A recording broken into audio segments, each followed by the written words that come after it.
Babatiin ko lang ng advance happy birthday sa April 11 si Shelo Grace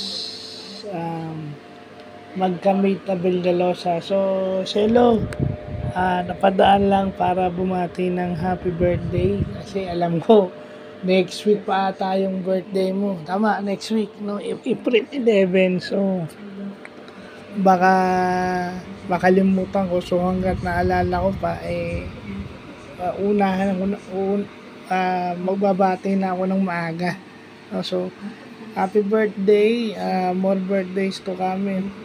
Happy birthday in advance, more birthdays to come. At saka, yun na yun.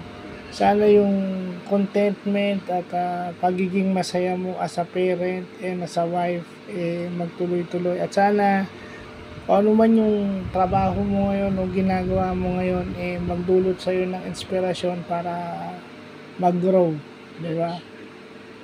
Kasi dapat kung may number one recipient ng pangaral ng papa mo, hindi lang kami yun, mas lalo ko na kasi ikaw talaga yung anak niya.